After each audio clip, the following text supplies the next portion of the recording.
this whole Europe thing on a small basis for 15 years. Yeah. And you know that they are anxious to make this more of a permanent thing and less of a novelty. The question is, years. Yeah. the question is it enough?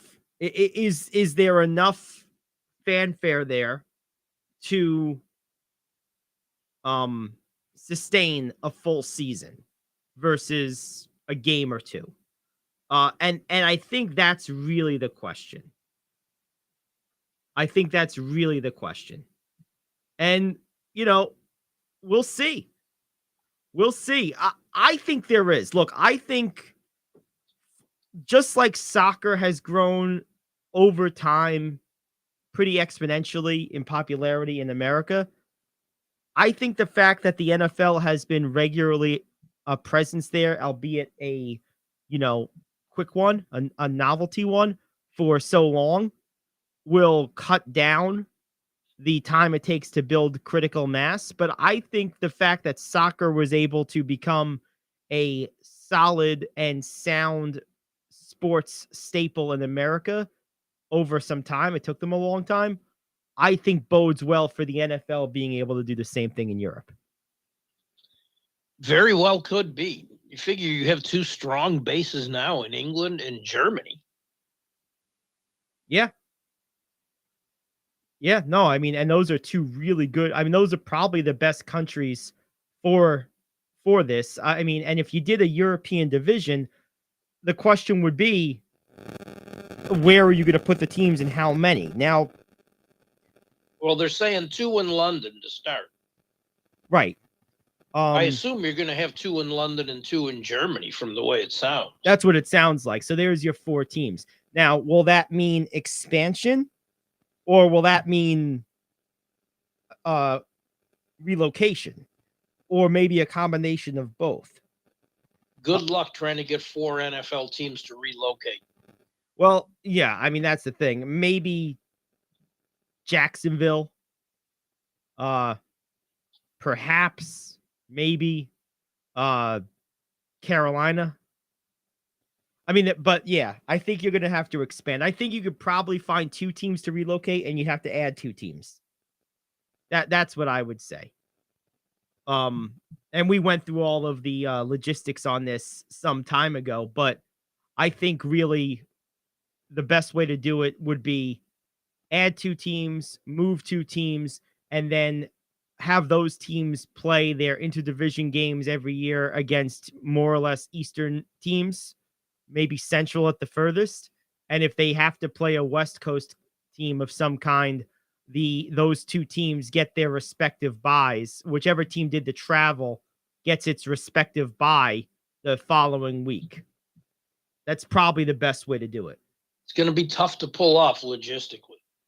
Oh, yes. It is, but it will not be easy because with the balanced NFL schedule, you play different divisions every year. What happens when a Western division comes up and has to play Germany? Right. It's going to be an issue. I'm sure they have all of this worked out or have some idea of how they feel they could work it out. And as long as they feel it can work and they think it can draw, I mean, they're not the only sport doing this. No, that's just it. Baseball's looking into more games in Mexico, and I could see a Mexican and Latin American division in baseball. See, I was going to say, I definitely could see a South America division in baseball, which would actually be easier to pull off. Yes. A lot easier. I don't know about baseball in Europe, mostly because the popularity of cricket, which is similar enough, probably would more or less kind of box it out of the market. Of course, the other best place for baseball to have a division would be one of the hardest places in the world to try to go to on a regular basis from America. That would be Japan. Right. That you talk about Europe being difficult to manage logistically, other than, California. It could be West Coast teams only. It would have to be. California teams, Seattle. Right. Yeah. Washington. Right. Oregon. Yeah. Yeah. If you had a team there. Right. So, but it's an interesting topic. And, what will be really fascinating to watch, and this will take some time to ascertain, this would happen over years and maybe decades, is we know that sports are sort of the cultural water holder. They're the apparatus with which the identifying culture of that country is generally held.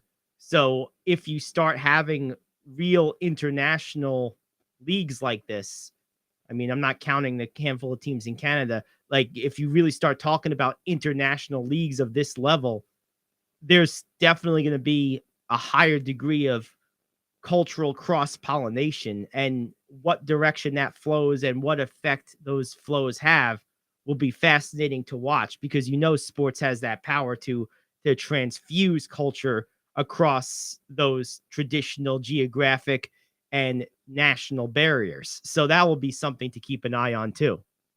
Absolutely. Well, the NBA's been playing games over there for years. Yeah, I know. The NHL just played 2 games in the Czech Republic this week, 2 regular season games. Mm-hmm. The season started, last week. The season technically starts tonight, but in North America. But they had 2 games there. I could see that. The only problem I worry about with basketball and hockey is that a lot of these countries have thriving leagues, and what does it do to them? Right. See, I would say with hockey and basketball not to the same degree though, but I would say with hockey, they do have those thriving leagues like you mentioned, but you may actually do better. The NHL, may actually do better over there than they do in a lot of markets in America. They absolutely positively might. I don't see that happening with the NFL. Right. I guess if you compare London to Jacksonville, well, maybe just because of sheer size, but generally speaking, apples to apples, I don't see the NFL doing better in Europe than in America. I just don't see how that would even be possible. But with hockey, I can see London and say Munich doing better than some NFL franchises. Not a lot of them. Maybe, but that's like best case scenario. I think it's very likely that if you had an NHL team in the Czech Republic, that it would do better than an NHL team in Phoenix. I think you could almost guarantee that, as a matter of Agreed. fact. You could throw in probably 10 other teams. Finland. Right. Norway. I Right. mean, a lot of countries that play hockey. Japan. Right. Well, for that matter. Well, that's the thing. If you look at the rosters of NHL teams, they're heavily Eastern European. Yes. And that's the whole thing. So, and of course Canadian. So I think that's really where I'm getting at. But no, it's interesting. It's certainly interesting. All right, we got to take a break. We'll come back. We have our radio question of the day. Back after this, the Gary Ayd Show here on The Cave. Do you own a timeshare? Well, face the facts. You made a mistake. You made a bad purchase. A timeshare is not an investment. It's a money pit that continues forever. If you use your timeshare, that's great. But if you don't, and you want to legally get out of your contract, call my friends right now at the Timeshare Exit Hotline. They're an experienced team of lawyers who help good people like you get out of a timeshare contract that they just don't want. Don't throw away your money on maintenance fees. Use it for things you really want. We can help you end your timeshare contract and stop the money drain immediately. If you're ready to move on with your timeshare, call our team right now. Cancel your timeshare now with a free call. 800-741-9557. 800-741-9557. 800-741-9557. That's 800-741-9557. If you're living with diabetes and using insulin, you know the pain of pricking your fingers over and over again.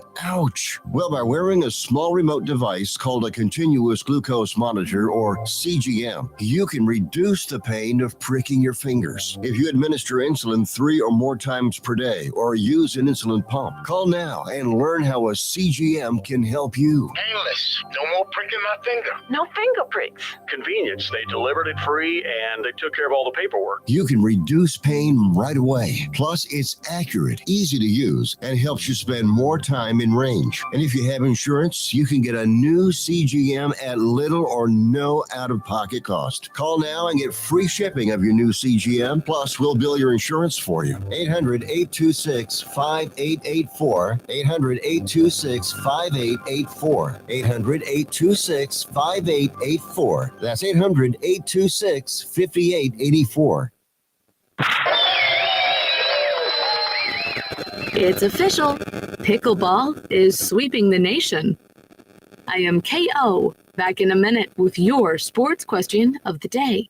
Come on, you watch the news. Be prepared to pay more taxes. Then if you owe back taxes or haven't filed in a few years, get ready. The IRS, the largest collection agency in the world, will be coming after you with the power to collect taxes by any means they want to. Hey, they can freeze your bank account, your passport, even padlock your business. Oh, good times. Look, if the IRS claims you owe them $5,000 or more in back taxes and they're coming after you, don't panic. Call my friends at Get a Tax Lawyer first. Their job is to negotiate with the IRS and save you money. They're experts at it. That's all they do, and you can trust them. In some cases, they have reduced a $50,000 tax bill to less than $1,000. If you owe the IRS $5,000 or more in back taxes, call now for a free consultation. Call 800-691-7987. 800-691-7987. 800-691-7987. That's 800-691-7987.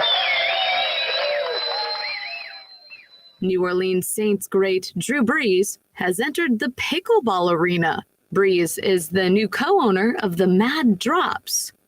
Pickleball has been the next big sports craze for years, but the sport's popularity boom went into overdrive at the start of the COVID pandemic. It's now the fastest growing sport in the country, being played by more than 4.8 million people. That's an increase of almost 40% over the past 2 years. Question: have you or have you not tried your hand at pickleball? You know, pickleball's one of these things.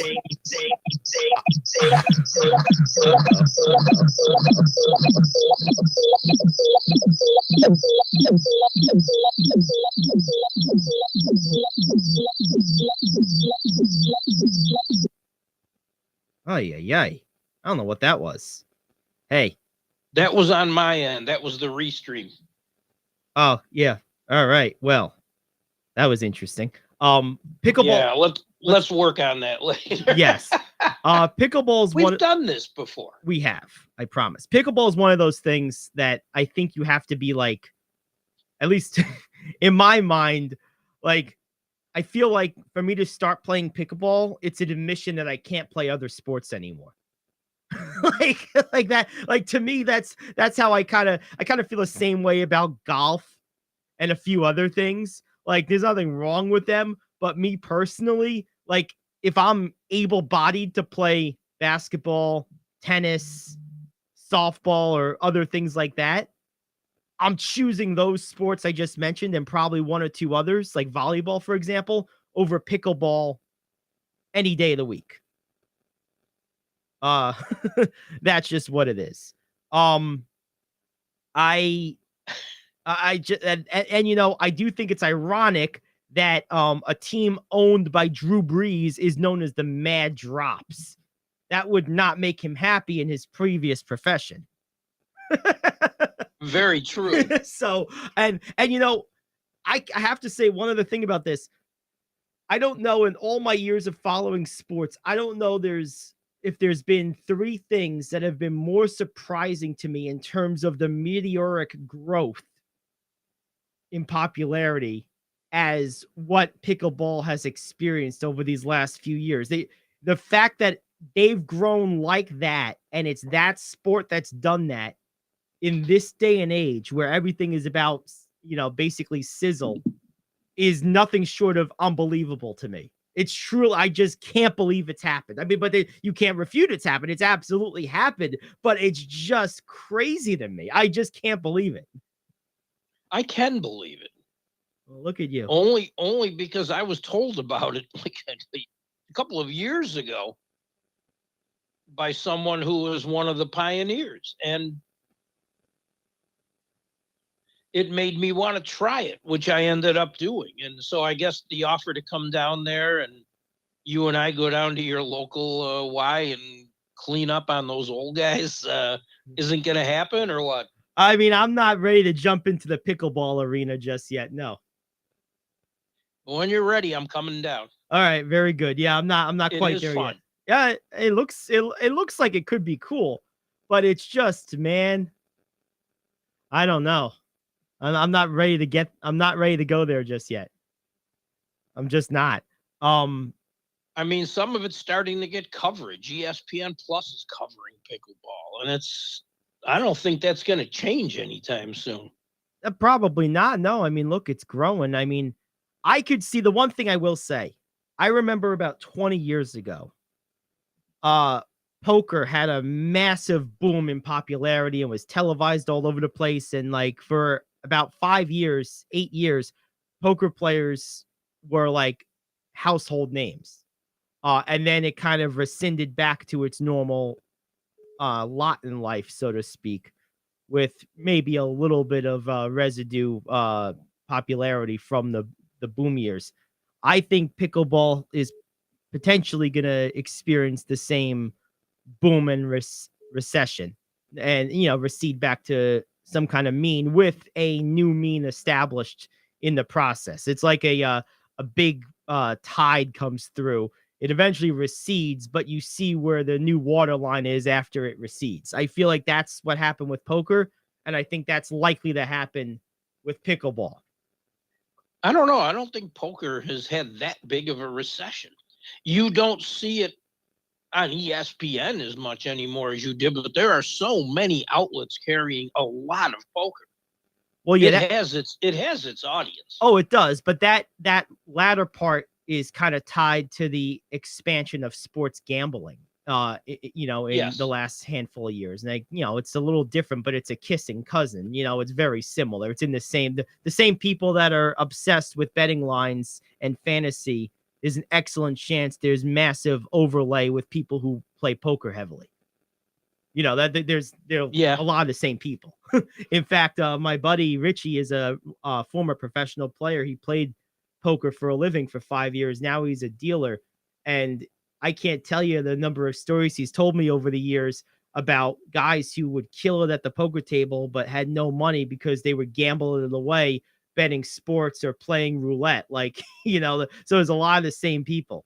But yeah, I think there will be sort of, a pullback of the televised nature of it, at least on the primary networks. I agree that it'll have its audience and will experience permanent growth from this, but I think the craze phase will only naturally recede like it did with poker.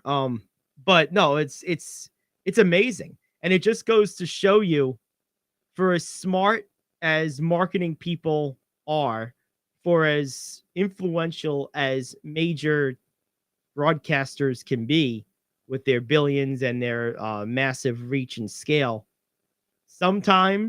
most times, if something's going to get super popular, it just happens for no reason that anyone can isolate or recreate. And this is the perfect example of that. It just went boom. It is. It is. And you have some of the right people getting involved and talking about it.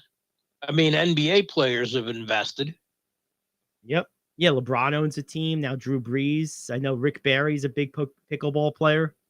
Draymond Green and Kevin Love are buying in. I wonder if Draymond Green's team will have a puncher's chance. I'm sorry. That is bad even for you. I mean, that's what you do at pickleball, right? You punch the ball, so maybe Green will be the best guy at it. He'll be coaching them. Punch it. Come on. Let me show you. No. Please don't.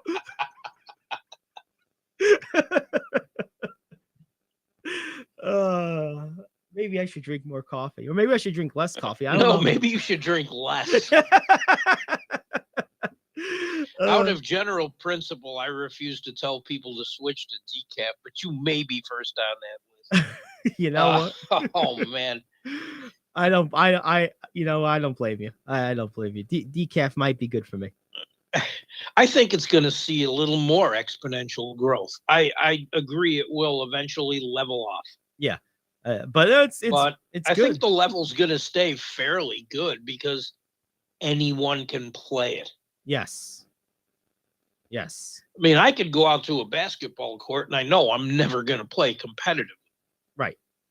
This sport, I could play competitively. Well, no. If I devoted the time to it. Right. Well, and that's exactly brings me back full circle. That's exactly what where I'm at. Like I can play basketball and other sports competitively at this stage of my life still. And so if I'm going to budget time to go play a sport, pickleball is just not going to be my choice most of the time right now. Now, 25 years from now, that will likely change. And I guess that's also my image of pickleball, fair or not. But the only times I've ever seen it played, I would say the average age on the court observable is probably about 64. Like it's generally so probably about my age. Right. No, exactly. It's generally older people, and there's nothing wrong with that. I mean, but you could say the same thing usually about golf, to a lesser degree, tennis, much lesser degree. But tennis is a sport I would like to pick up. That's a great sport. I see a cat. You do, yes. That is Toby. He's Toby. He's one of our constant companions over here at the cave headquarters. And de facto producer as well. Yes, he is. I haven't played competitive basketball since my late 40s. Mm-hmm. And I know better. Yes. Understood. I mean, that ship has sailed long ago. But I can have fun with pickleball. Oh, absolutely. I'm all about it. All right, let's take a break. When we come back, let's talk some Monday Night Football, and also the NHL season drops off tonight. So we will go ahead and let Rich give us a quick overview of what to expect in this NHL campaign. And we also have a couple NBA teams to get to today. And, of course, the top 5. A lot to still get to. Back after this, it's the Gary Ayd Show here on The Cave.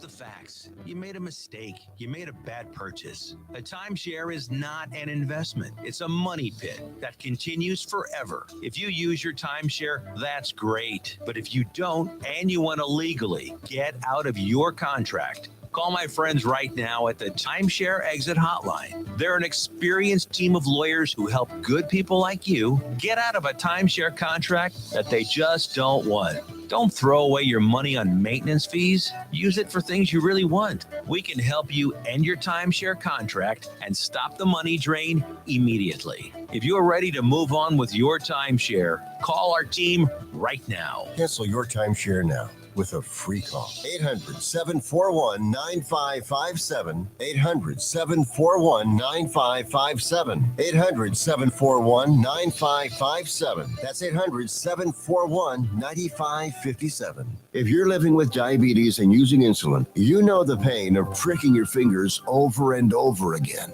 Ouch. Well, by wearing a small remote device called a continuous glucose monitor, or CGM, you can reduce the pain of pricking your fingers fingers. If you administer insulin 3 or more times per day or use an insulin pump, call now and learn how a CGM can help you. Painless. No more pricking my finger. No finger pricks. Convenience. They delivered it free and they took care of all the paperwork. You can reduce pain right away. Plus, it's accurate, easy to use, and helps you spend more time in range. And if you have insurance, you can get a new CGM at little or no out-of-pocket cost. Call now and get free shipping of your new CGM. Plus, we'll bill your insurance for you. 800-826-5884. 800-826-5884. 800-826-5884. That's 800-826-5884.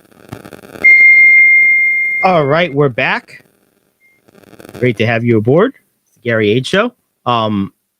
Last night's game, I gotta tell you, Rich, I was this close. You were this close. I knew the Raiders would be in this game. I knew they had the offense to stick with them. They just couldn't stop Travis Kelce. No. Travis Kelce, I think, is as responsible for the Chiefs' great play over the last 6 years as Patrick Mahomes or Andy Reid. I think Patrick Mahomes does not become Patrick Mahomes without Travis Kelce. To me, he is the most impactful, maybe not the absolute best pass catching tight end I've ever seen. I still think that's Tony Gonzalez, but I think Travis Kelce Agreed. is the most impactful tight end in terms of warping games in the favor of his team that I've ever seen. He just totally warps the defense, and it's still, as we saw last night, it wasn't like the Raiders weren't trying to stop him. They can't. No one can. He's an absolute monster. I have never seen a tight end get that open. It's incredible. He gets so open so regularly. Yeah, and I'm sitting there going, cover this guy. Well, they had somebody on him.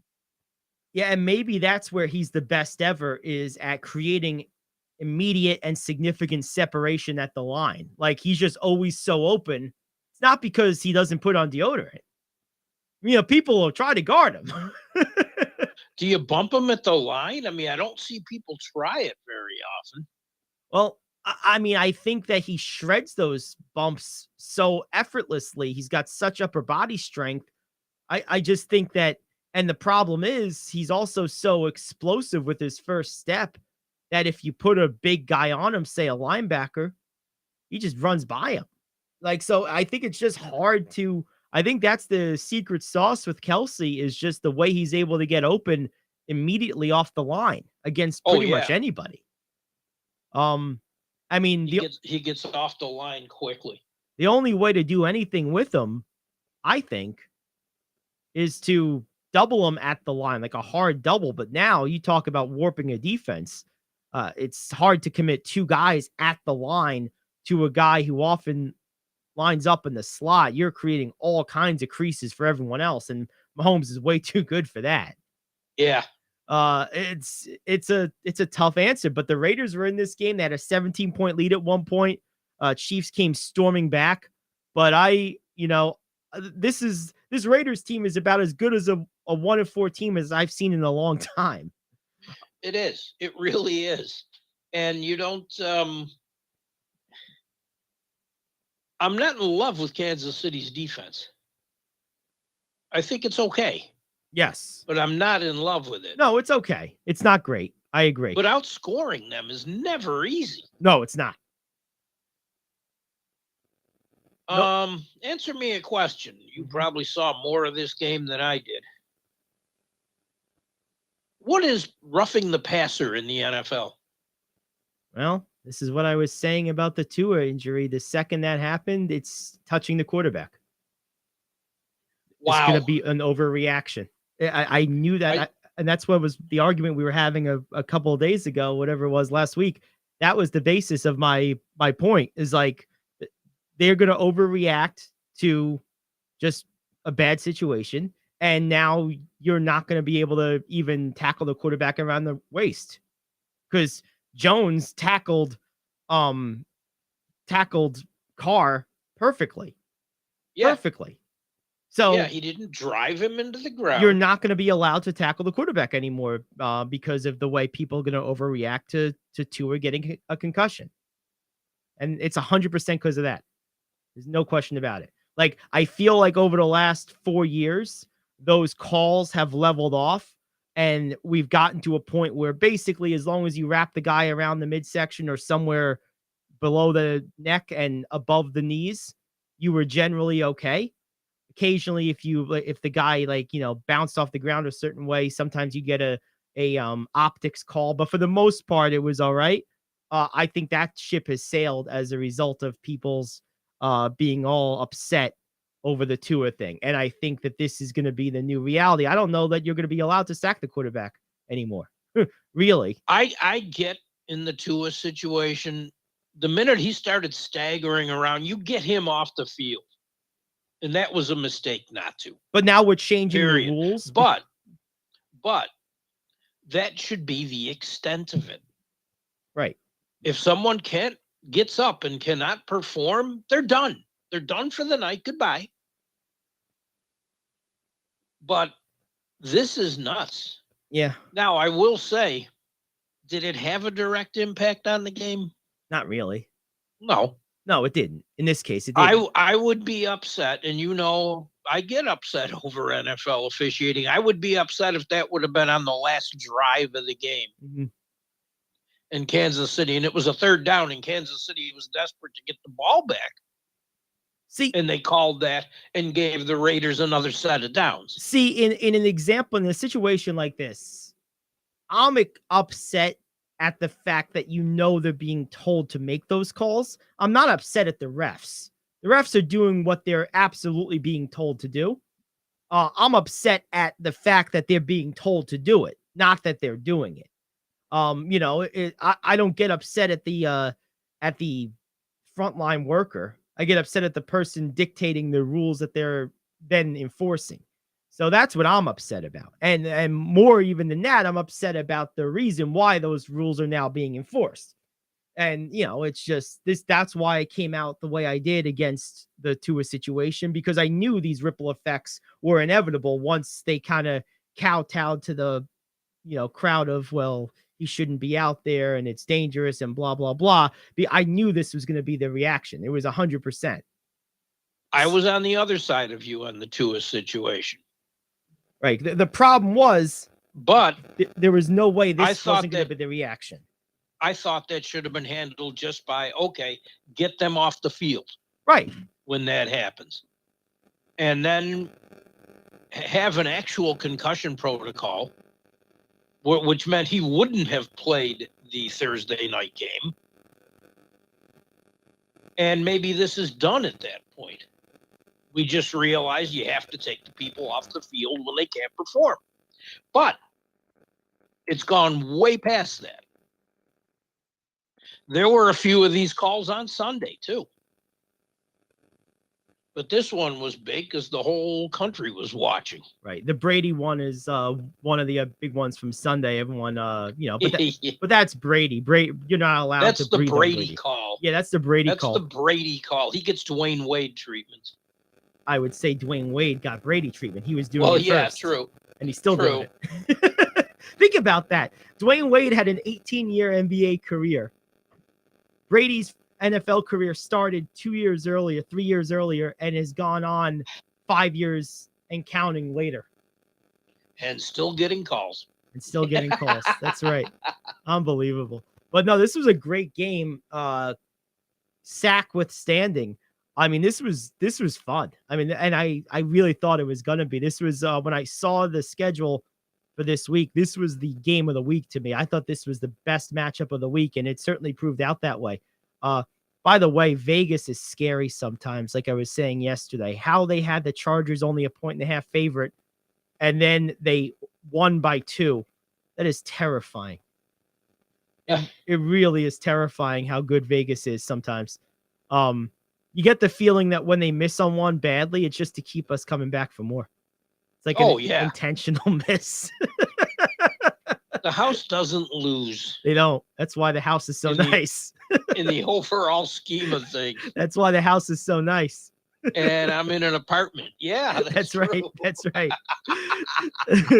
It's like one of my favorite radio hosts, not a sports guy, but Dave Ramsey will often say when he's telling people about the dangers of debt.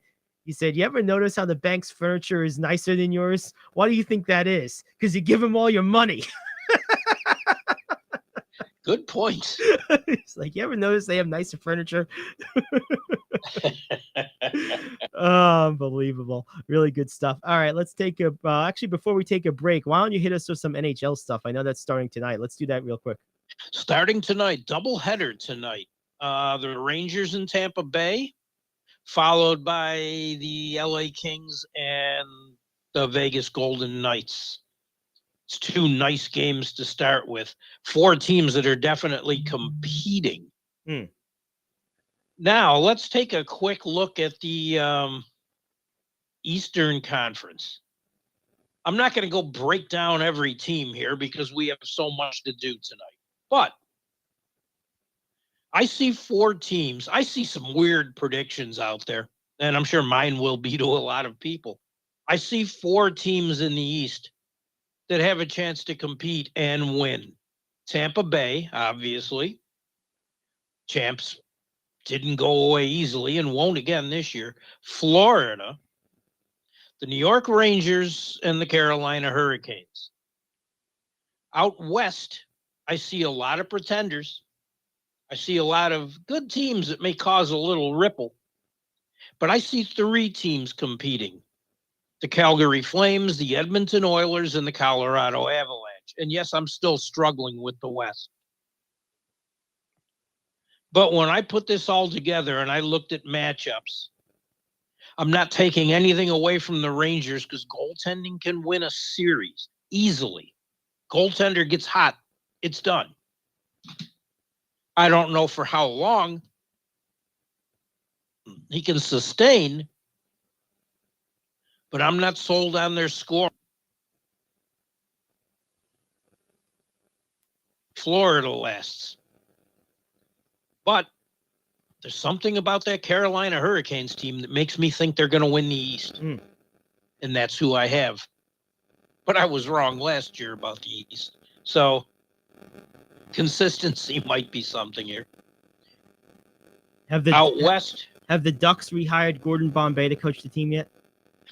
They probably should. They've made some real questionable personnel decisions. I'm just baffled by why they do the things they do. They have such a nice young core to build around, and then they don't. Yep. Okay. And that's it. Out west, though, I find it real hard to go against Colorado. Yeah, they had a couple of key personnel losses, but they always find a way to replenish, and they're always there. I think they play Edmonton in the Western Conference Finals and go back to the Cup where they beat Carolina. Next week, when we get a little more into it, I'll break down the local teams and just give you a few blurbs on what I think of each. But yeah, I have a hard time not seeing Colorado repeating. They won the Stanley Cup with the worst goaltending in the playoffs, and they upgraded the position. Okay. That tells me a lot. So Colorado, Carolina, Rod Brindamore in Carolina, nice team. I like them a lot. They get to the finals. Colorado takes it again. Oh, by the way, I want to give a little shout out to our buddy Dylan here, who's Network Notoriety Sports broke the news yesterday shortly after we left air. And it was funny. We were even talking about it. Like, how long are the Panthers going to deal with Matt Rule? Well, the answer at that time was apparently 45 more minutes. Yes. Because he got canned later that day. And Dylan, the Notoriety, broke the news first. And then, of course, shortly thereafter, it was all over the place. That, to me, was funny. I was like, for whatever random reason, we were just talking about that. It's not like we make a habit on this show of talking about Matt Rule and the Panthers all that often, but we were talking about him for some reason. And it was you're like, why is this guy still employed? Like, what's going on? How much longer does he have?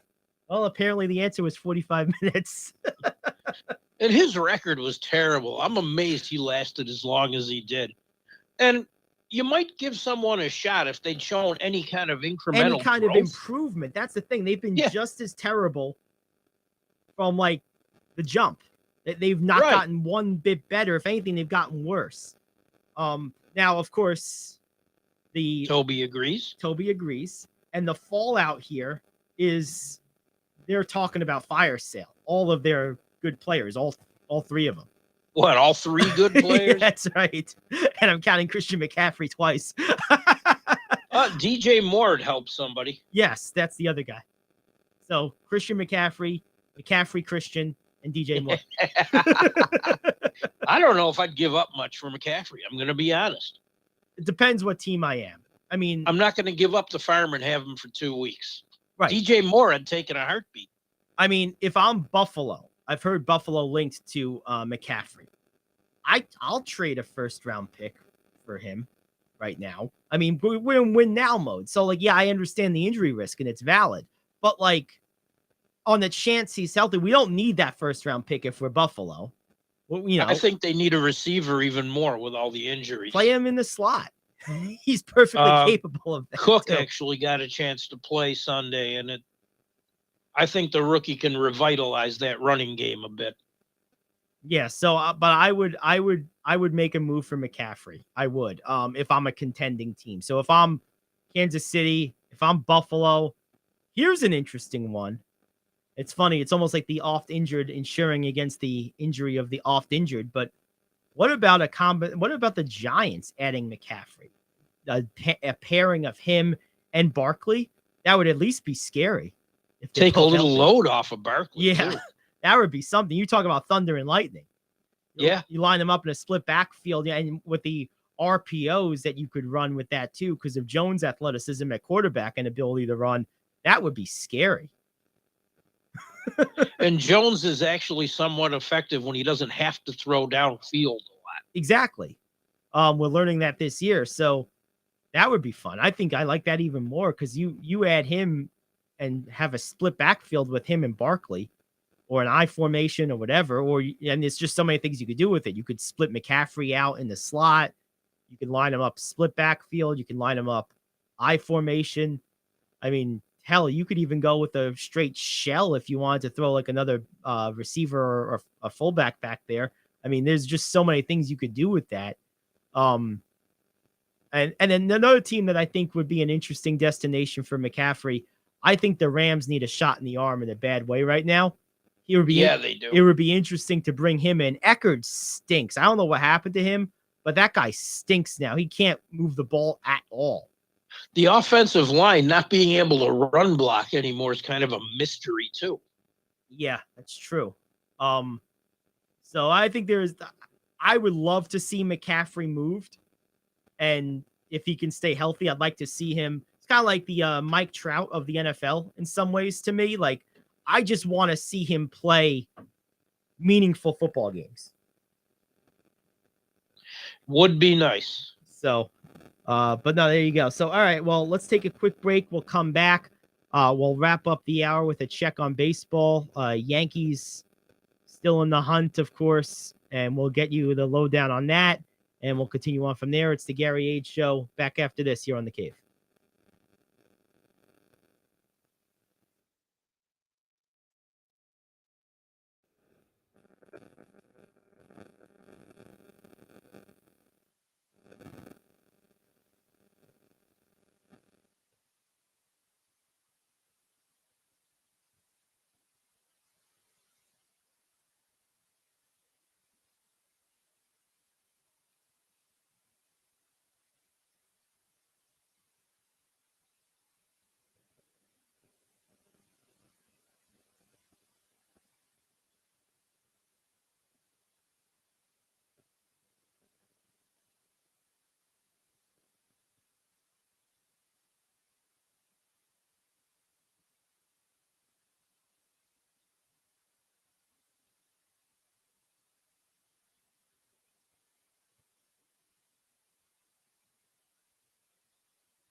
All right, we're back. Troy Aikman getting blowback for basically saying what we just said, which is these these roughing the passer calls are ridiculous. Of course, he used the term "take the dresses off."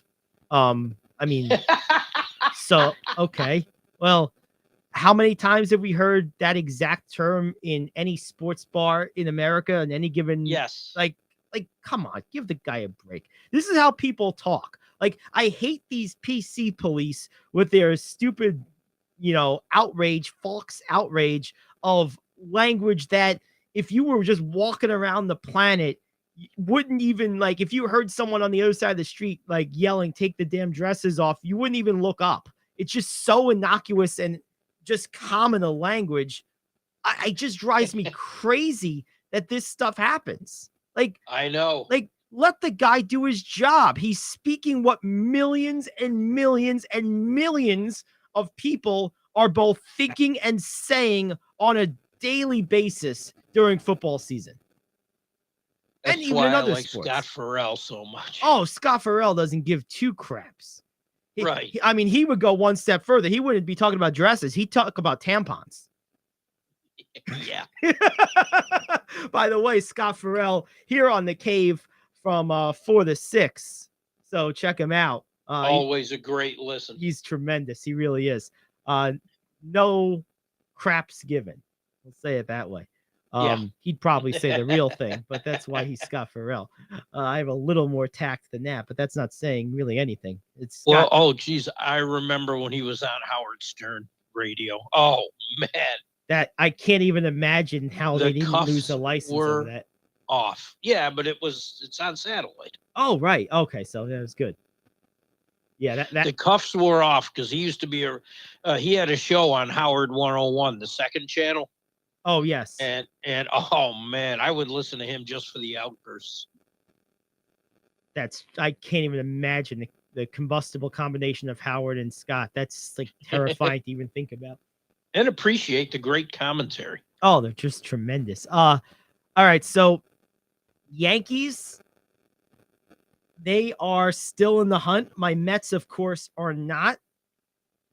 How do you handle the Yankees? How do you handicap them, I mean, in this series with the Guardianas? I will say one thing. I don't think the Guardianas are going to go in there afraid of this team. I don't think they could score enough runs to beat them. The fact they didn't have to burn through 3 pitchers may help, but they're better off throwing out Bieber and McKenzie, which they did in the first series. Mm-hmm. I think they can win a game. I think they might take a game in Cleveland, but I don't see the lack of runs sustaining them. I think the Yankees are going to win it. Now, this is a 5-game series. Best of 5, yeah. With what? The Yankees are going to have 3 home games or 4? If it went 5. 3, okay. 3. So it's, what is it? 2-1-1?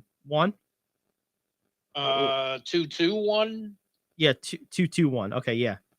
Yep, that makes sense. Yeah, I mean, look, I won't sit here and say I watched a lot of Cleveland's this year because I didn't. But look, they're me neither. And if you believe that. Yeah, no. They're in the playoffs. You mentioned the 2 great pitchers at the top of their rotation. See, I think they give themselves a chance here if and only if they're smart enough to not pitch to Aaron Judge like the whole series. I agree. Why would you? I agree. There's no reason to. DJ LeMahieu's out. What's the status with Stanton? Is he available? He is available. Okay. So that helps. But yeah, I'm sorry. I'm not pitching to Judge. I'm just not. Yeah, you do it very carefully. Yeah, I just wouldn't. I mean, he's gotten his flowers already. He set his American League home run record.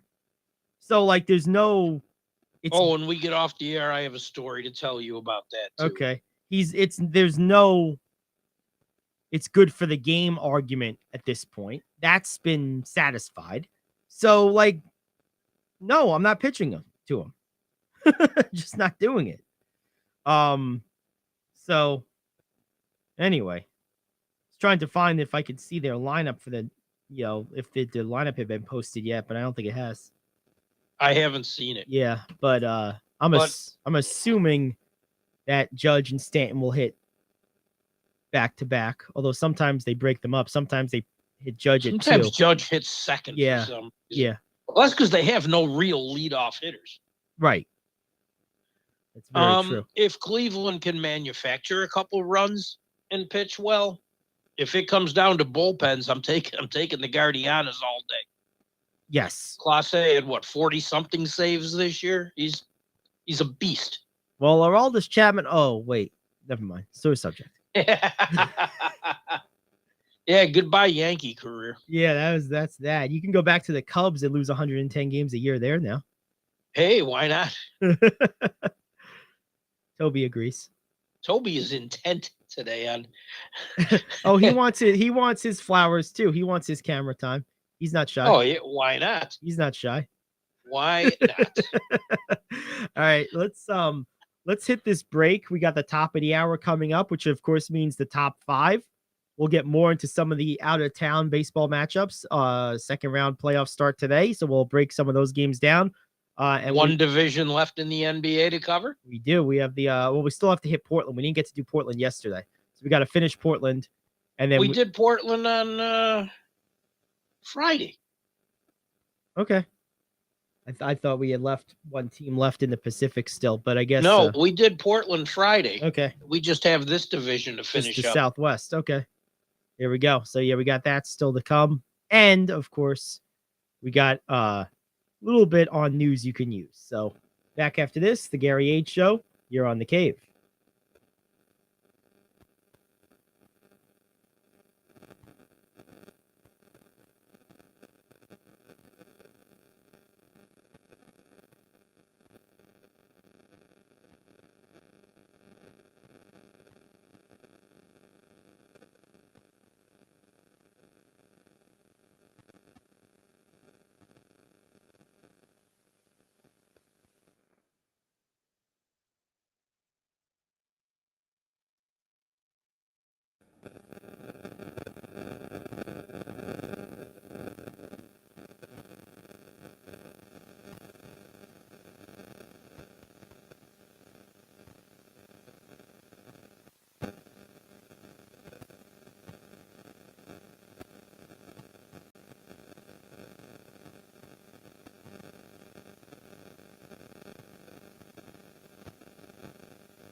All righty, hour 2, the Gary Ayd Show here on The Cave. Gary Ayd, Rich Anselmo. Great to have you aboard. CaveTalkRadio.com, the Cave Talk Radio app. And guess what? It's the top of hour 2. It can only mean one thing. It's time for the top 5. This is the moment we've all been waiting for. It's time for Cave Talk Radio's Top 5. And in the interest of fair play, since we're all about equity and inclusion on this show, core values, I can't be the only one that suffers pain and misery. So we're very much a communist type of show, right? Like, everyone shares in the misery. That's the beauty of communism. We all suffer and it sucks together. So, in the interest of that spirit, it's your turn to suffer, Rich. You get to do the top 5 today. Again? Oh. I'm telling you, it's rising prices, man. I can't bear the cost all by myself. Call Biden. Just don't call after like 11 o'clock. He's taking his 18-hour nap. I could use one of those. But what do you got for me today? Your top 5 nicknames. We did nicknames. We did do nicknames. We did do nicknames. I thought we were gonna do NHL. Oh yeah, breakouts. Yes, that was it. Breakouts. Yes, you did them in the other sports. That's right, I did. Okay, yeah. So we're gonna do NHL breakouts, and you can do other sports too. So your top 5 breakouts this year. You can go cross sport if you want to. Well, we covered the other sports, so we did. I'll do breakouts. You're just gonna stick to the NHL for the NHL. Well, okay. Yeah, because you covered the other sports well last week. Okay. Oh, boy. And we discussed this over a week ago, and I completely put it on the back burner and immediately turned the burner off. That's right. The burner ran out of gas. Let me think That's about because it should be here. all electric. No gas. No electric. You ever cook on an electric stove, man? Give me gas. I have, yes. It's not as easy to do. Although the one silver lining there, electric burners are far easier to clean because they're just flat surfaces. Yes, they are. Windex. Yes, does the they job. are. That is the saving grace of electric. Where am I going to start here? Let's start in the garden. Okay. The lot was made about the kid line for the Rangers last year in the playoffs, and I think against Tampa Bay, they outperformed the bigger, more veteran lines. In fact, a couple of the veterans, Kreider and guys like that, kind of disappeared against the Lightning. I thought Capo Caco came to play. I think he's still going to be a third liner. Yes, it is. There are other candidates I could have looked at from the Rangers, but I think he plays a position right wing on that team. It's a position of opportunity. So I'm definitely putting him on the list. I think he's going to have a real breakout. Okay. Let's stay in the state. Peyton Krebs of the Buffalo Sabres. He came over with Alex Tuck in the Eichel trade last year, made the splash year debut. Krebs the buzz around him is really, really strong. I know they're moving him around. He plays center. He plays left wing. He plays in different spots. I think they're going to squeeze everything out of this kid they can, and I think he takes the next step. His passing ability and the way he sees the ice for someone about 20 years old, I've seen veterans that don't do it as well. I think he takes that next step. For another way, let's stay in the state. Let's go to the island. Let's do it. This is a good team, and I think a team that can push for the playoffs if they keep the consistent goaltending, and they won't have the problem they did last year with playing their first, 13-14 on the road, waiting for the arena to open. I think this team can push, but Alexander Romanov, a defenseman, You just got a look at his amazing ability last year. And he took his lumps too, but he plays a well-rounded game. He's physical. He can eat up a lot of minutes on the defense. And I think he's going to break out. I think he's going to add a little bit more offense to his game and give them all the toughness and goalie protection they need to make that run. So he's definitely on my list. It would be odd to think that, hey, there's an Avalanche player on this list. But Bowen Byram came up late last season, played the last little bit of the regular season, had a couple of injury problems, but he not only pushed his way into the lineup, pushed his way into the second defense line, and just looked in the playoffs like he belongs. I think he breaks out. I think he becomes a star defenseman in this league. I think this is the year, in his 21st year on this planet, I think he takes the next step. Byram is good, just plain good. And the rich get richer here. And yeah, Carolina had losses, but man, they added too. They get better. All the way out to the West Coast, Jamie Drysdale of the Anaheim Ducks. This is that young team that has all these prospects but don't build around them. This kid's about 20 years old. I think he steps up his game this year to become their number one defenseman. He definitely has that kind of ability. I think that next step is taken. Who else do we have here that I could think of? What about anyone? I know, because I know they're looking at a season from hell.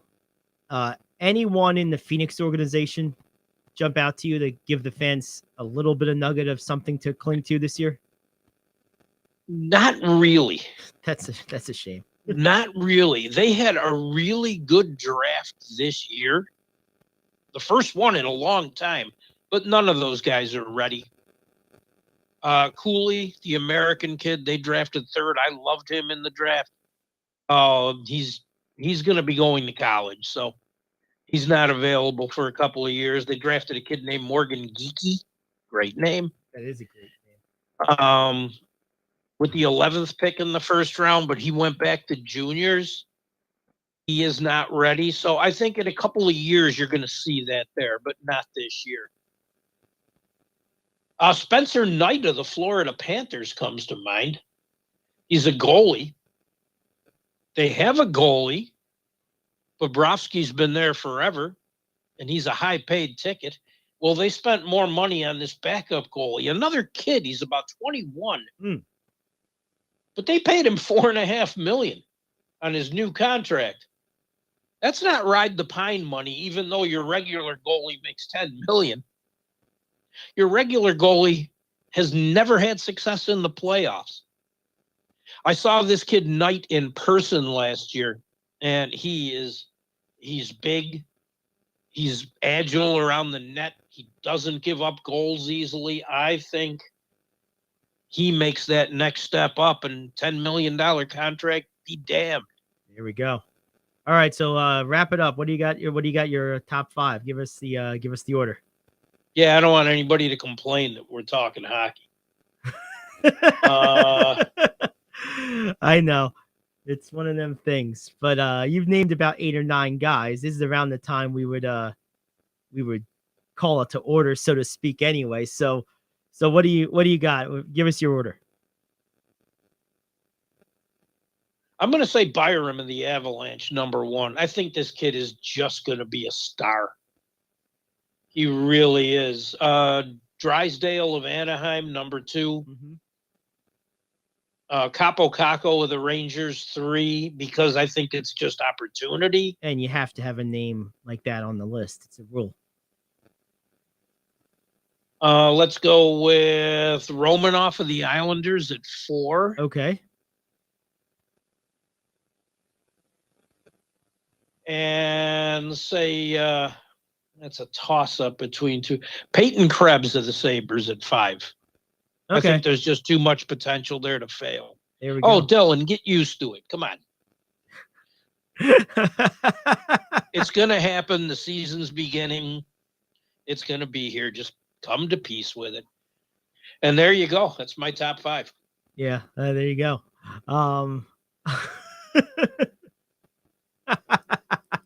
Dylan's talking junk on the chats. I love it. Little bit of news too. Draymond Green's mother came to his defense. It's usually bad when you have to pull the mom card. That usually means you don't have no support. Yeah, she said it wasn't a sucker punch, so that's okay. Yeah, she came out to defend her son.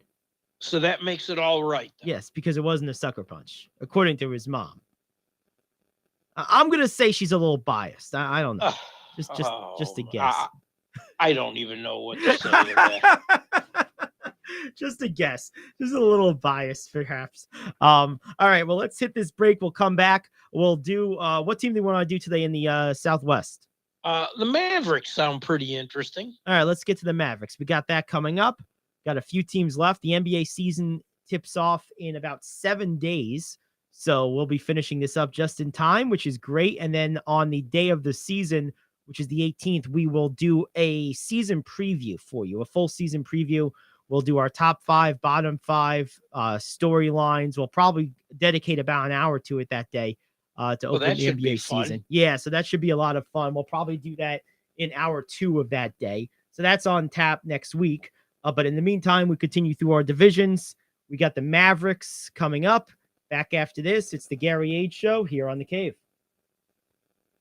Do you own a timeshare? Well, face the facts. You made a mistake. You made a bad purchase. A timeshare is not an investment. It's a money pit that continues forever. If you use your timeshare, that's great. But if you don't, and you want to legally get out of your contract, call my friends right now at the Timeshare Exit Hotline. They're an experienced team of lawyers who help good people like you get out of a timeshare contract that they just don't want.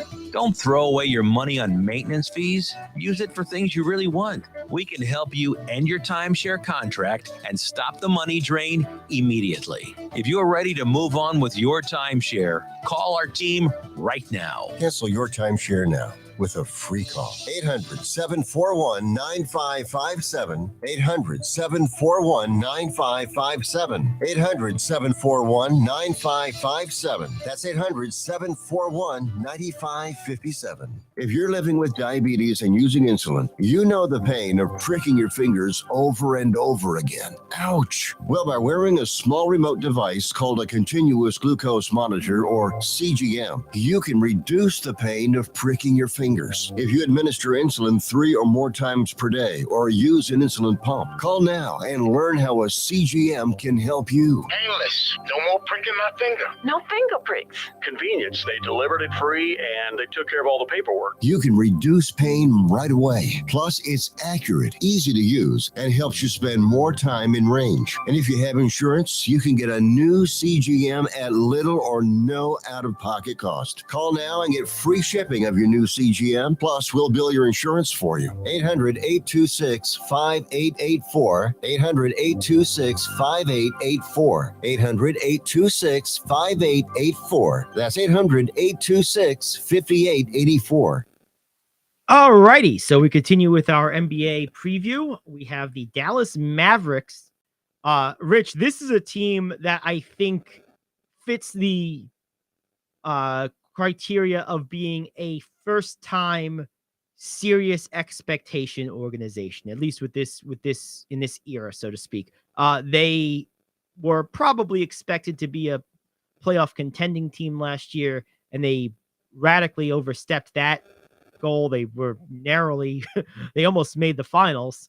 So now they're stepping into a season for the first time with, I would say, serious contender expectations.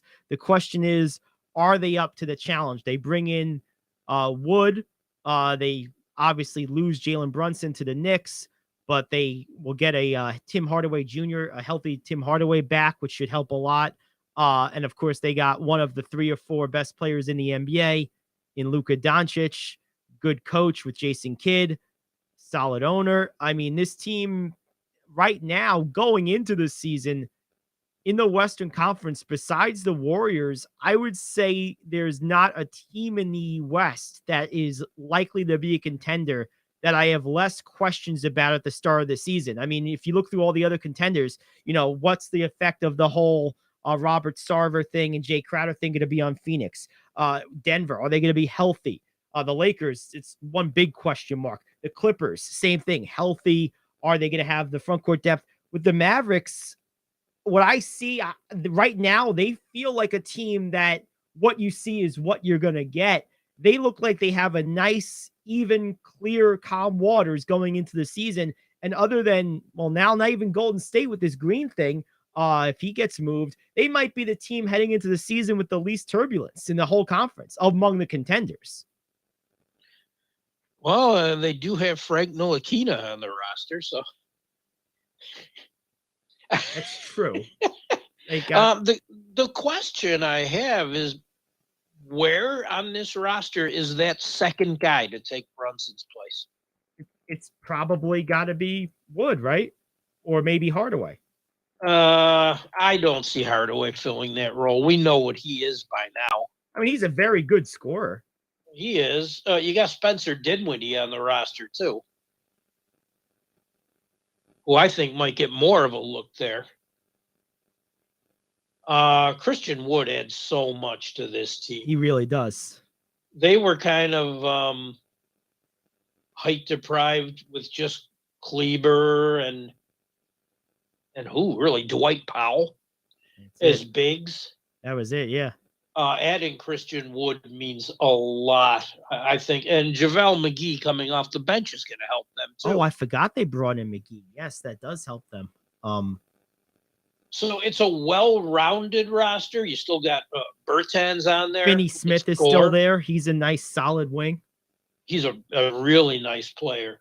And Reggie Bullock, if he has anything left, is on this roster as well. I just wonder where that second guy is. Yeah. That's the only real question I have on this team. Yeah. The depth is better. They have more inside than they've had in years. Well, you see, I think that instead of having a clear number 2 like Brunson, I think you have 2 number 2s with Wood and with Hardaway. I think they're both going to give you between 15 and 20 points most nights. And Wood's going to clean up on the glass, too. He's going to clean up on the glass, put back opportunities. He's going to catch so many lobs from Doncic. It's not going to be funny. And then I think that because of Doncic's attention that he draws on the ball, I think Hardaway is going to have a lot of open shots and a lot of space to operate when he has the ball in his hand, because even if Luka doesn't have the ball in his hand, if he's on the floor, the defense is going to gravitate and shift toward his side. So if you want to put the ball in Hardaway's hands occasionally, you could put them on split wings around the 3-point line or just inside, put the ball in Hardaway's hands, let him go triple threat. The defense is still going to shade to Luka's side, even with the ball on the other side of the court. Right. I think that because of that fact, I think Hardaway is capable of playing that Brunson role. I do. I think Dinwiddie's a little better on the ball. Hardaway's better off the ball. I think it's going to be a combination of the two that has to do that. And I think Dinwiddie is the perfect guy to lead the second unit. And yes. I would use whatever minutes Luka's not going to play. I would make sure Dinwiddie's on the court during those minutes. He's the guy most capable of giving you some of what Luka can do in short spurts. When, because you're going to have to give him a breather here and there. He's not Will Chamberlain. True. But then again, who is? Right. But it's a deeper roster than they've ever had, and I like that. No, it's a really good roster. I mean, just running through the names, we've talked about them. Luka, Dinwiddie, Finney Smith, Bullock, Kleber, Wood, of course, Hardaway. I mean, there's like this McGee. Yeah, this roster goes. Don't forget Bertans. Bertans, who is yep. In San Antonio and Washington has shown that knockdown shooter. He can score off the bench. Yep. You see Dinwiddie and him leading that second unit? This is, I do. I mean, I really do. This is a 9-10 deep roster with a good coach. They're healthy. And I think maybe the biggest thing I like about this team is the pieces all fit. There's nothing here that you say, how's that going to work together? Everything looks like it fits right just so. And I really think this team has all the potential in the world to be a finals team this year. I really do. And a name to watch for, maybe by later in the season. I think he'll get limited minutes at first. Jalen Hardy from the Ignite. Okay, yes. Was the only draft pick they had. It was an early pick in the second round. He's a great athlete with some ability. Like I said, I don't think you'll see it early, but I think he'll start to get minutes here and there. Yeah, and Jason, later in the year. And Jason Kidd's not afraid to break in a young player. Some coaches don't like to do that. Doc Rivers, Tom Thibodeau, even Greg Popovich. Like there's a handful of those guys that just are not big fans of young players. Some guys do it very well, and Kidd's one of them. Certainly Spoelstra is another. Yes. Budenholzer at times has shown to do that. So yeah, I agree with you on Hardy. I look at this team, wrapping this up. I look at this team right now as the team I'm going to pick to go to the NBA Finals out of the West. I really like this team. I think Luka takes that next step. And I think the longer this goes on without an announcement of resolution, the more I think Green is going to be moved from Golden State. With each passing day, I become more and more convinced of that. And if that happens, I think Dallas is going to be the best team in the West this year when it's all said and done. I don't think they're going to have the best record in the regular season, but I think I have them for third. Yeah. Okay. Yep. Me too. But I do think that when it comes right down to it, when I match them up against other teams, I like what they bring to the table. I like their shooting. I like the fact that they have about 4 guys that on any given night can give you about 20 points. Luka, Wood, Hardaway, and Dinwiddie. I like the fact that they have 2 or 3 other guys who occasionally can give you 15 or so. Finney-Smith and Bertrand's come to mind. And now they got that reinforcement up front, not just with Wood, but with McGee. I think this team has the whole package. I think they're going to be in the finals this year. I really do.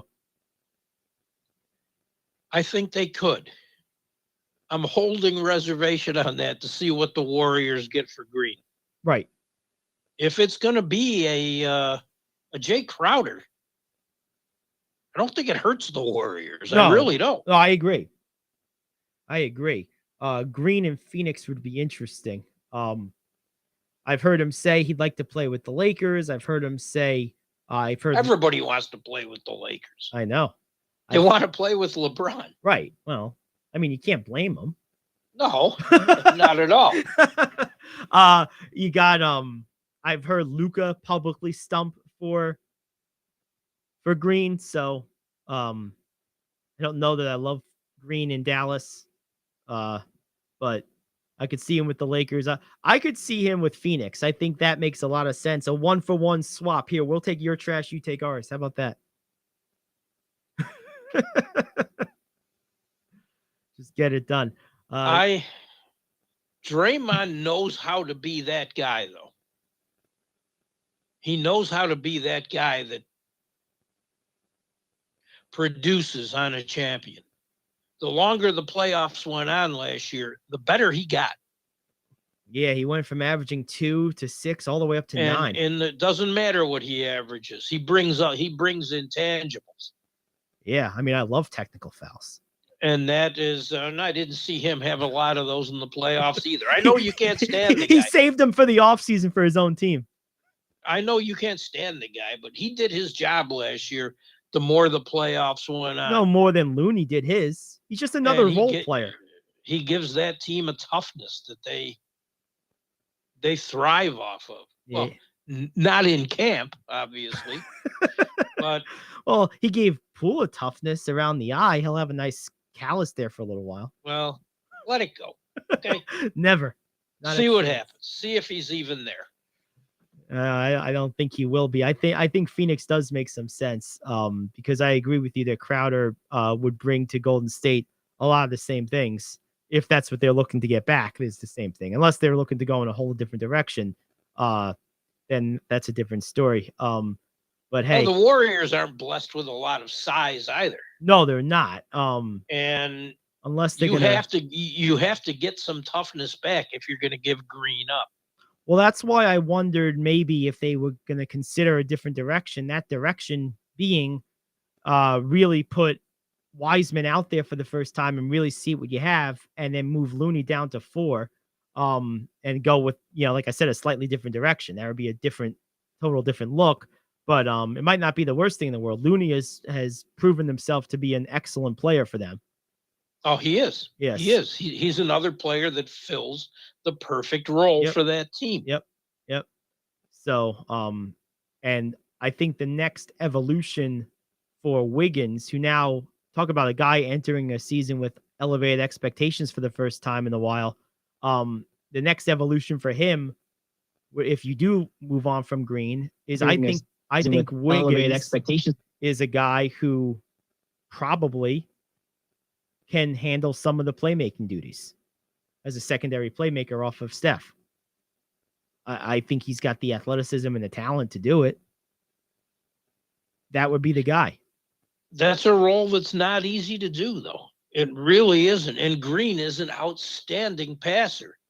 I mean, we've discussed this before. There were times when that offense would not even run with Curry. It would be Green with the ball. At times it was Curry setting the pick.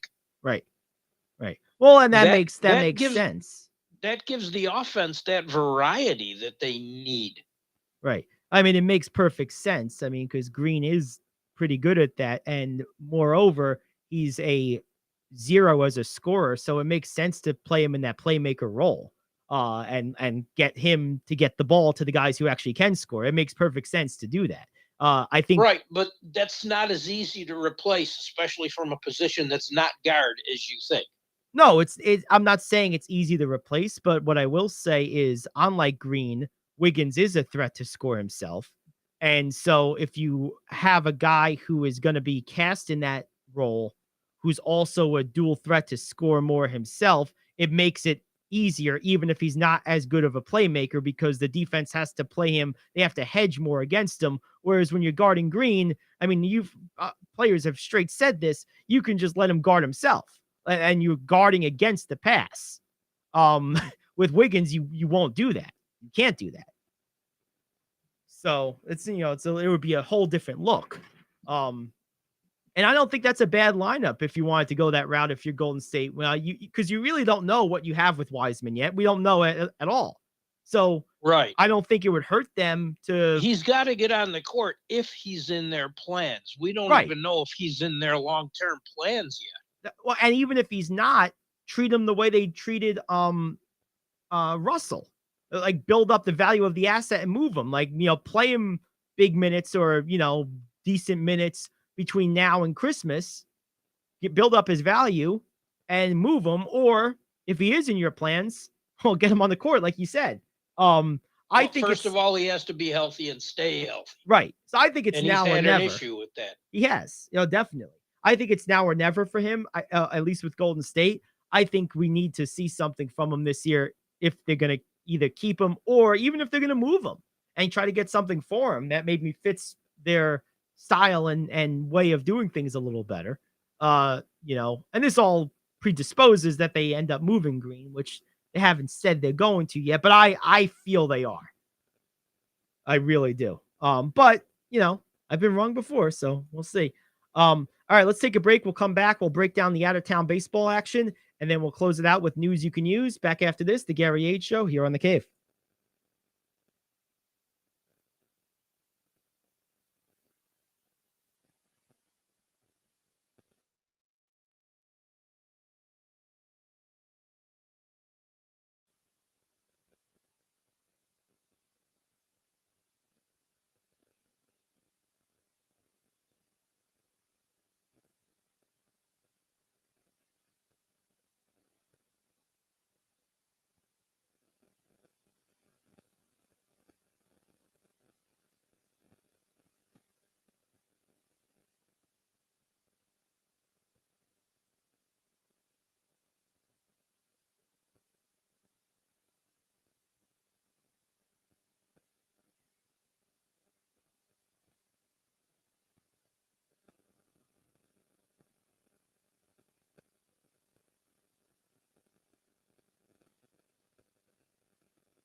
All right, we're back.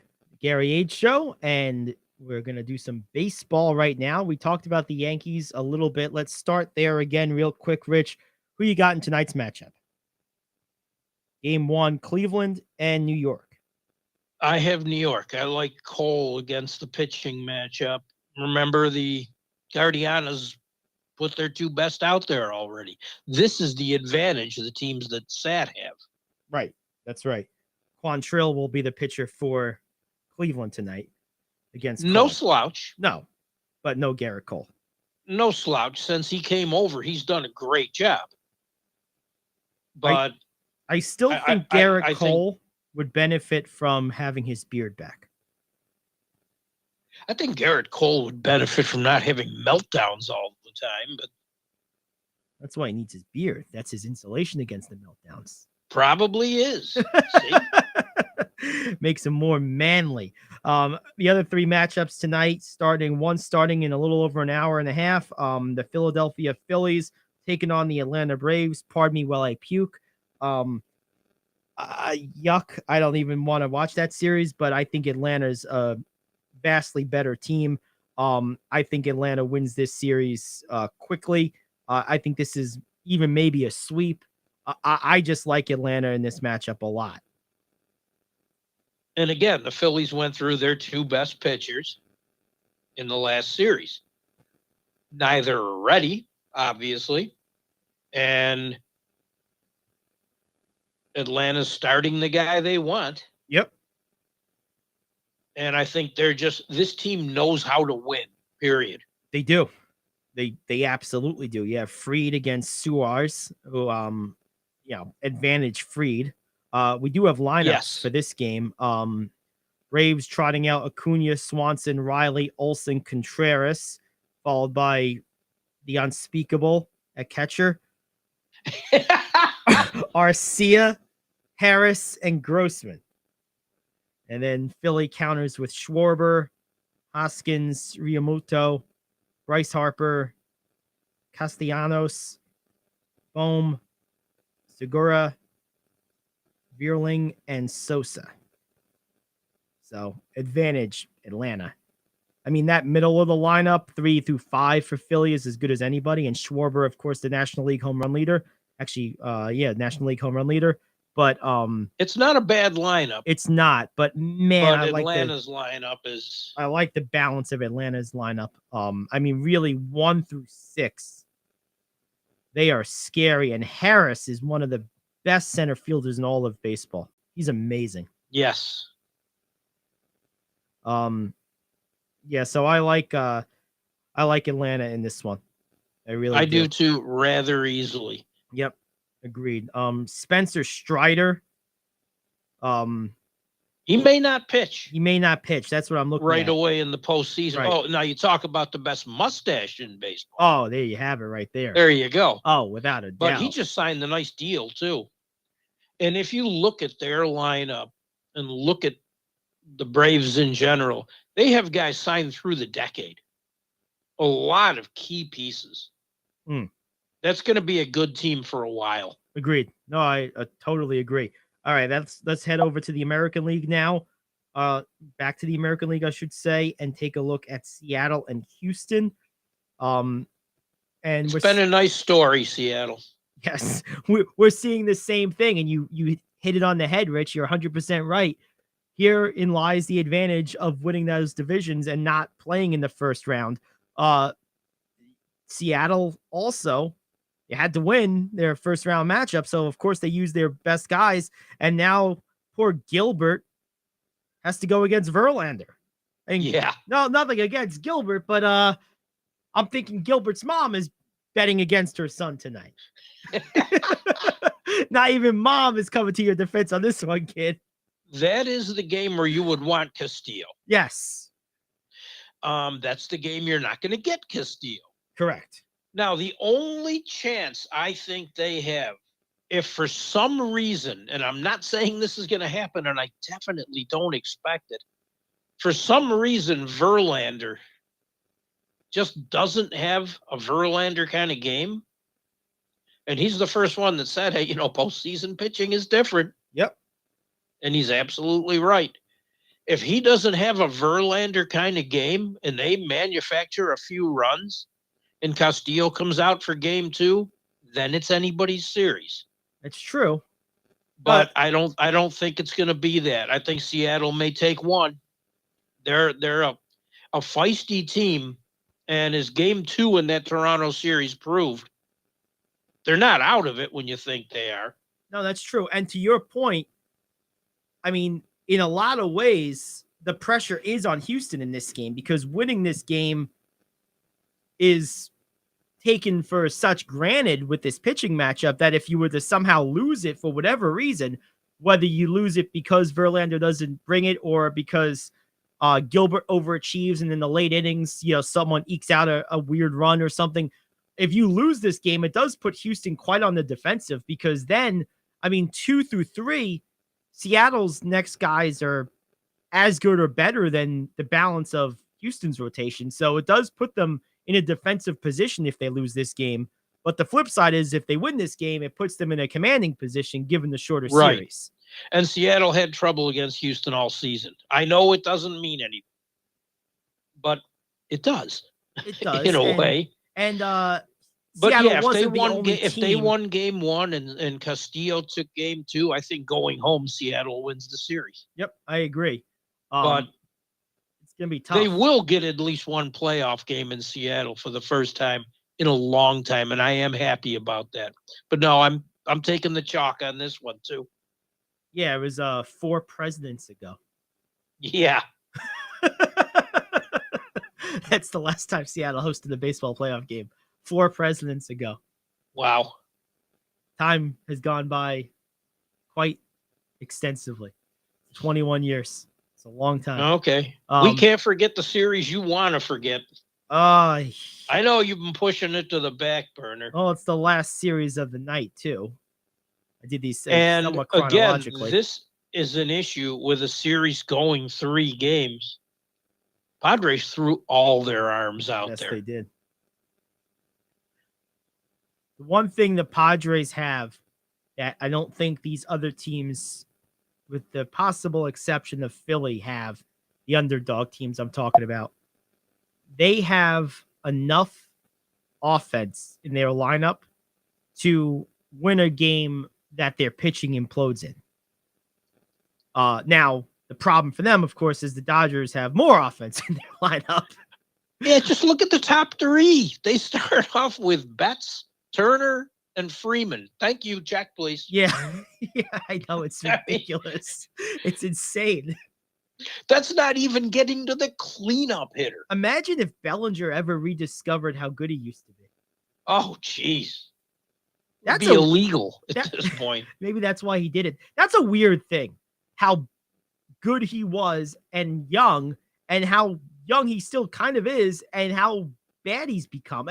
I've really never seen anything quite like that. The closest thing I can think of to that, but he was about 10 years older than Bellinger is now when this happened, 6 years older at least, and a decade plus into his career. And that was Andrew Jones, just fell off the map one year. He went from an MVP candidate, best center fielder in the game, to out of baseball in a year and a half. It was crazy.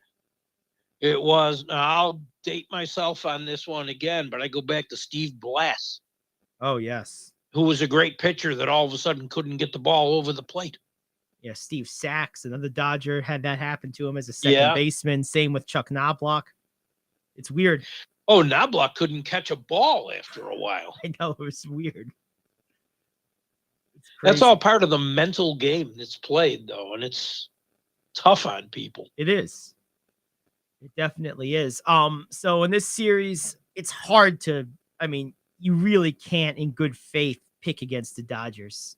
You just can't. The Padres are good. And like I said, they have an offense capable of hanging around, but the Padres are throwing their 4th starter out there today. Against Urias. That's a tough matchup. Against Urias. That is unbelievably tough. Urias is like the shorter version of Kareem Abdul-Jabbar. He looks just like him with the goggles. Bald head, the facial features. He's just a foot shorter and 50 years younger. Otherwise, it's Kareem. LA, I'm telling you, man. He looks The just like one him. thing San Diego can take out of the last series is Soho was swinging the bat well. He was. Soto, I'm sorry. Soho. Yes.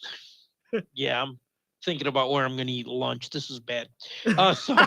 Soto swung the bat really well. And the surprise players that came out of that, Grisham, Profar, I don't think they're going to be a surprise to LA. This one could be a sweep, but I think in San Diego, one of those three pitchers might steal a win. Well, I was just going to say, how deep into the Whether series... it's Darvish, Snell, or Musgrove. I don't know if you're going to see Musgrove. Yeah. Especially if it's a shorter series. If the Dodgers go up 2-0 at home, you're going to see Darvish in game 3. I guess the earliest you could see Darvish or Snell would be game 3, right? Like you can't see him before that. Right. That puts him in a bind, man. It really does. It does. Well, that's what happens when those initial series go 3 games. See, the more I see this play out, the more I absolutely love the new baseball playoff format. I think baseball got this very right. I got to give them credit.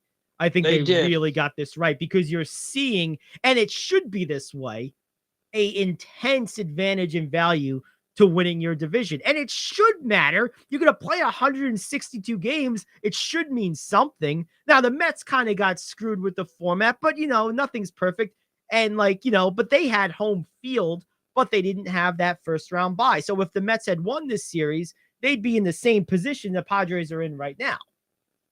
So the advantage is really in getting one of those first buys, being one of the 2. It's their own fault. It's their own fault. No, it is. They had that chance. They did. No, 100%. And, but really the advantage, I guess the odd man out here, as I see this play out, is division winner number 3. If you're not one of the top 2 seeds, you are likely going to be in the same position as any of the advancing wildcard teams in series number 2 with how your pitching is going to be all out of whack, unless you can win it early. Now, if Showalter's plan had worked... the number 3 in the National League is out. So Right. That was the Cardinals. Right. And that's the thing with the Phillies, too. Yeah, do they have a chance? Not much of one. They're playing the champions, but they're playing with house money. They are. That's right. They're going to play loose. That's true. No one's going to give them a shot. Same with the Padres. They only went 2 games. Yep. So they could get their 2 starters back for 2 and 3. Yeah, that makes a big difference. Winning that first series quickly with the sweep helps a lot. It does. But yeah, so overall, advancing to the championship series, let's put on our predictions here. In the American League, Houston and New York, it's kind of been seemingly, at least to me, a fait accompli the entire year. And then in the other side, same thing. And this is so boring, but Atlanta and the Dodgers, I can't see it going a different way. I'm sorry. I can't either, and that's unfortunate. It's the last thing I wanted to see. I'll say this. I wanted to see different teams. I think Philly has the best chance of all the underdogs in this round to upset the apple cart because of their lineup. Give them that much of one. Oh, I don't either. But if I'm going to say which one I think is most likely, I just can't see Seattle being Houston, nor can I see Cleveland beating the Yankees or the Padres if the Padres had their rotation lined up, I would give them about the same chance against the Dodgers that I give the Phillies against the Braves. But since they don't, the only team I could even see happening would be Philly. And I don't think that's going to happen. So sorry to pick all chalk, but we're going back to school here. Chalk dust, baby. Yeah, I did it too. I couldn't help it. I didn't want to. No, you don't want to. I wanted to pick San Diego and Seattle. I mean, just now because it would make it more interesting. The silver lining to this, though, is if this plays out the way we're both predicting, the championship round is going to be epic. I mean, if you have Dodgers, Braves, and Yankees, Astros, those are all must-watch games. Yes. That's Muhammad Ali versus Joe Frazier and George Foreman versus Mike Tyson. Like, that's as heavyweight gets. It really is. It is. All In right. fact, in the championship series might be better than the series. No, it's very possible. It very much is. But if it's those 4 teams remaining, I don't think you can lose come World Series time, no matter who ends up going to the distance. No, you can't. That's the one silver lining to a second round that feels like it's kind of a formality, but as they say, that's why they play the games. So we'll see how it goes. Very true. Let's take our last break. We'll come back and we'll wrap it up with news you can use. It's the Gary Ayd Show here on The Cave.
Let's get back to the Gary Ayd Show on The Cave, Orange County's conversation station. All right, we're back. And you know what? It's time for some it's time for some news you can use. Yes, it is. What do we got? Yes, it is. Hornets guard LaMelo Ball exited a preseason game last night with an ankle injury that boy. looked and sounded gruesome. It's not good when it sounds bad. He let out a scream that could be heard on the broadcast. And he can't catch a break. That's terrible. It is. It really is. The NFL broadcasts normally have Mike Pereira on. Yes. The officials guru. Yes. Who like typically sides with the officials every time. They always get it right. He broke character last night. He couldn't defend that roughing the passer call. That was a first. The one on Jones, right? Yes. Yeah. I mean, if he defended that, I was going to say, oh my God, I hope your paycheck is big. Oh man. That's rough. That's rough. All right, what else we got? I'm not touching that one. I didn't think so, but I had to say it. The 49ers confirmed that cornerback Emmanuel Mosley suffered a torn ACL on Sunday. That's a loss. That's a big loss. And Have that's they updated the availability of Nick Bosa? That didn't sound as bad of an injury. not yet. I haven't seen anything yet this week. If you don't by Thursday, consider him out. Yep. The San Francisco Giants hired former Astros assistant GM Pete Putia as their general manager. Okay. Smart move. Not bad. Yeah. Take from a team that does it right and has done it well. By the way, as long as we're talking about the Giants, happy 71st birthday to John Miller, one of the greatest baseball voices on the planet. Yes. I miss him on Sunday Night Baseball. And I've listened to Giants broadcasts off and on for years for that reason. Oh, he's a national One of the treasure. best. He's incredible. He really is. One of the absolute best. Bronny James signed an NIL deal with Nike. Does this surprise anyone? Well, no, it shouldn't. And you know what annoys me about this is the backlash this is getting on the interwebs. If this was someone not named James, there's a lot of these deals being signed all over the place across all kinds of college sports, and it doesn't. Everyone's That's not college though. Well, I know college, high school, right? Well, he's a high school senior this year, so he's kind of signing this ahead of time. But my point is, there's a lot if he wasn't named James, this deal wouldn't have been signed this year. Probably not. But there's also on the flip side of that, there's a lot of people who are not named James who are signing deals like this, and the public sentiment is good for them because it's James. It's why is he getting this deal? Like, he hasn't done anything yet. Well, like, that's how life works, man. Like, if you come from a famous background, you have certain advantages that other people aren't going to have. That's just how it is. Sorry. Okay. It's just it. I mean, what are you going to do? I mean, like, rich people, famous people have kids too. Right. Like, right. What are you going to do? I don't begrudge him the money. No, of course not. Like, I don't begrudge anyone the money. I mean, if you think about it, put yourself in his shoes. I would never want to be the son of someone so famous and powerful and successful. That's a brutal shadow to live in. It really is. I mean, it is. And LeBron is a great father. It's not that at all. It's just, it's a challenge for both the parent and the kid. When you have a parent of that stature, the kid, it's only natural for them to kind of just be seen as so-and-so's kid versus so-and-so. And that's their tough. Own person. Right. Yeah. That's tough. I mean, look what happened to Jordan's kids. I was going to say Magic Johnson's son, but yeah. Oh, what happened there? Dwayne Wade's son too. But I don't question people's personal choices. Well, depends what they are. I just don't. I don't care. Right. The Mets, in some of the most obvious news ever, the Mets will keep Buck Showalter and GM Billy Epler. I mean, surprised? No, there's no reason to fire either one of them. As disappointed as I am, they had their best season in at least 7 years, and I would argue since 2006 in terms of the regular season anyway. So no. Nor would I want them to get rid of either guy. The question I have, and I'm glad you brought this up because I would have forgotten to mention this. The one thing still out on the jury when it comes to Steve Cohen is he going to be Mikhail Prokhorov or is he going to be Steve Ballmer? And what I mean by that is, if you remember when Prokhorov took over the Nets, he spent $1 billion in like 2 years trying to win quick, and then basically gave up and receded to kind of just like a normal owner.